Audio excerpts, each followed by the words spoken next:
அந்த மருந்து இந்த மருந்துன்னு சாப்பிட்டு மென்டல் ஸ்ட்ரெஸ் ஆகியிருக்கவங்களுக்கு ப்ராப்ளத்தை மட்டும் சால்வ் பண்ணாம பாடியோட இம்யூனிட்டியை பூஸ்ட் பண்ணோம் நம்முடைய ஜிஜே குளோபல் ஹெர்ப்ஸ். இது ஆரோக்கியத்தின் சுவை.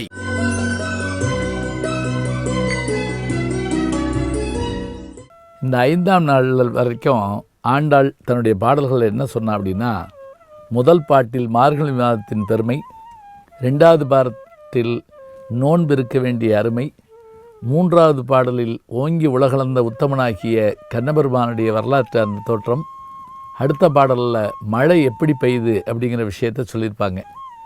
இன்றைக்கி ரொம்ப அழகாக யாரை போய் கும்பிட போகிறோங்கிறதுக்கு இப்போ அவர் ஊர் என்னங்க, அவர் பேர் என்ன, அவர் ஊரில் ஆறு இருக்கா அப்படிலாம் கேட்போம்ல. இதில் பேர், ஊர், ஆறு இத்தனையும் சொல்கிறா. மாயனை இப்போ கூட வர்றவங்க கேட்குறாங்க, கோயிலுக்கு போகிறோம், எந்த கோயிலுக்கு போகிறோம், அவர் யார், அந்த சாமி என்ன செஞ்சார் அப்படின்னு கேட்காமங்கள.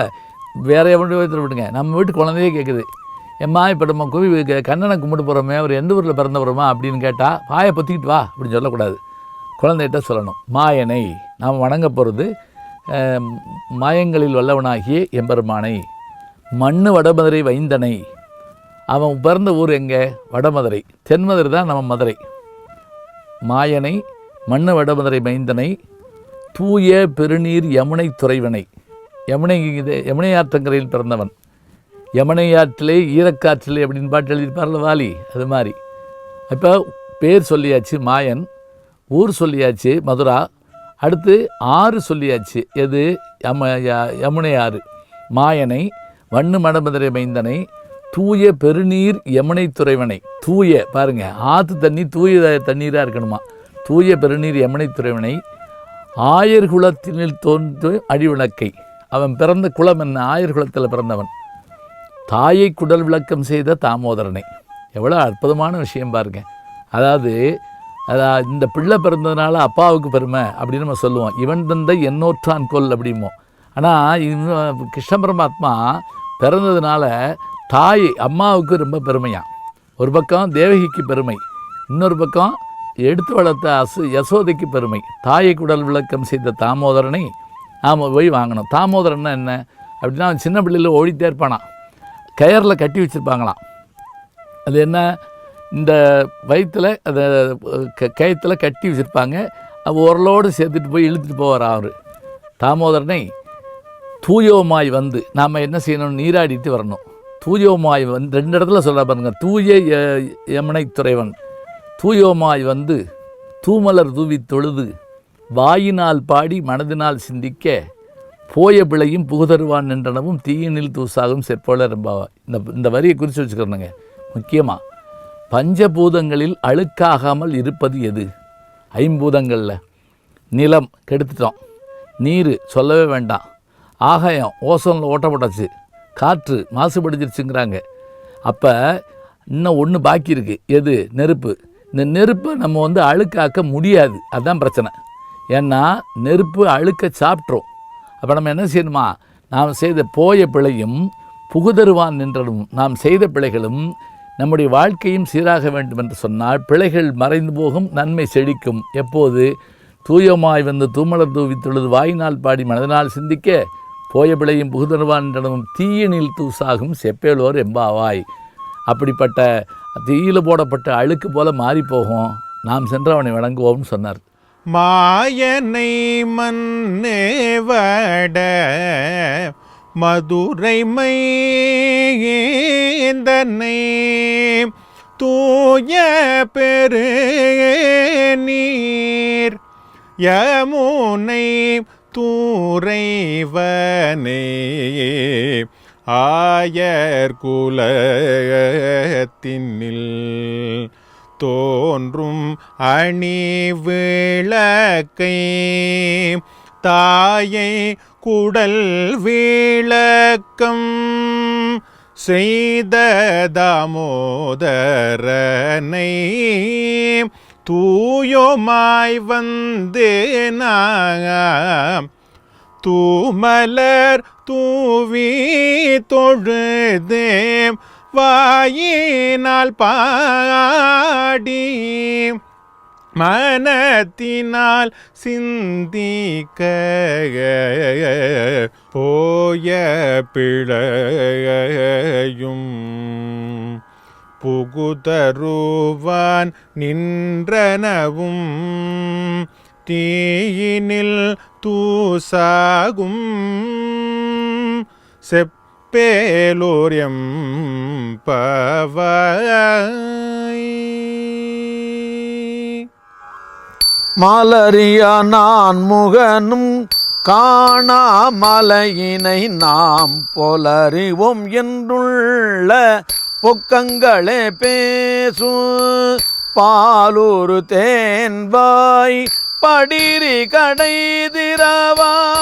ஞாலமே விண்ணே பிறவே அறிவறியான் கோலமும் நம்மையாட் கொண்டருளி கோதாட்டும் சீலமும் பாடி சிவனே சிவனே என்று ஓலம் இடினு உணராய் உணராய்கான் ஏலக்குழலி பரிசேலொரெம்பாவாய்.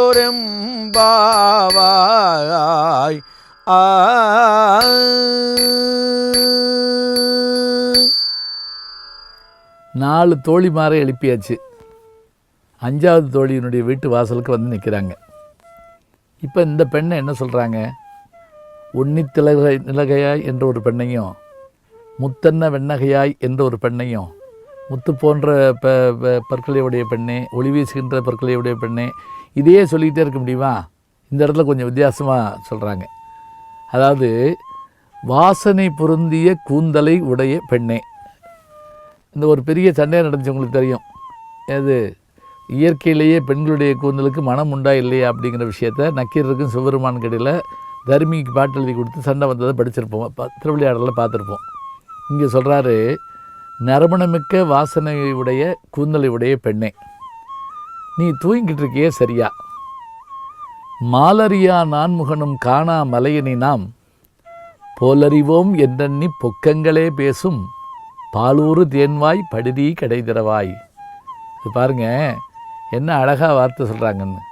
மாலரியா நான்முகனும், திருவண்ணாமலையை பற்றி நான் முன்னாடியே சொன்னேன். அடிமுடி காணாத நிலையுடையவன் எம்பெருமான். திருமாலும் பிரம்மனுமே காண முடியாதவன் சிவபெருமான். மாலரியா, மால் என்றால் திருமால். மாலரியா நான்முகன், நான்முகன்னா பிரம்மன். மாலரியா நான்முகனும் காணாமலையினை நாம் போலறிவோம் என்றெண்ணி பொக்கங்களே பேசும் பாலூரும் தேன்வாய். இதெல்லாம் கிண்டலாக அடிக்கிறது. எப்படி உன்னுடைய வாய் பேசுனா பாலும் தேன் ஊருமே. அப்படிப்பட்டவ என்னமோ நீ கடவுளை நேரில் பார்த்த மாதிரி சொல்கிறையே. திருமாலும் பிரம்மனுமே பார்க்க முடியாத அந்த கடவுளை நம்ம போய் பார்க்க போகிறோம். பாலூரு தேன்வாய் படுதி கடைதிரவாய்.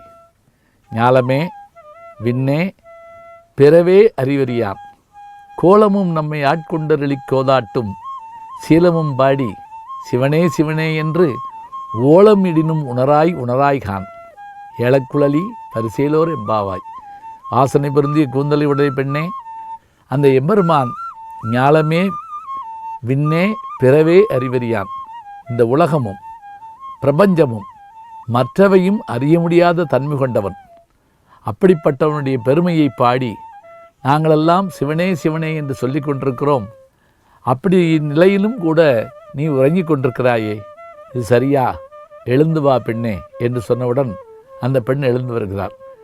இந்த இடத்திலே திருவம்பாவையிலே மாணிக்க வாசகர் இயன்ற இடங்களிலெல்லாம் சிவபெருமானுடைய அந்த திருவிளையாடல்களுக்கான கதைகளை சொல்லுவார். அதே போல பிரம்மனும் திருமாலும் காண முடியாத செயல்பாட்டை மிக அழகாக சுட்டி காட்டுவார். அத்தகைய பெருமை மிகுந்தவனவன். அவனை சென்று நாம் பாடுவதற்கு காத்திருக்கிறோம். பெண்ணே எழுந்து வா, ஏலக்குழலி பரிசேலோர் எம்பாவாய். நாம் சென்று பாட வேண்டாமா என்று சொன்னவுடன் அந்த 5வது பெண்ணை எழுந்து வந்தா. அவளை கூட்டிகிட்டு அடுத்த தோழியை காண செல்கிறார்கள். வணக்கம் அன்புக்குரிய யூடியூப் நேயர்களே, நீங்கள் இன்னும் என்னை நெருக்கமாக பின்தொடர வேண்டும் என்று சொன்னால் ட்விட்டர், இன்ஸ்டாகிராம், ஃபேஸ்புக் போன்ற சமூக வலைதளங்களில் பின்தொடர்ந்து வாருங்கள். நாம் முன்தொடர்ந்து செல்வோம்.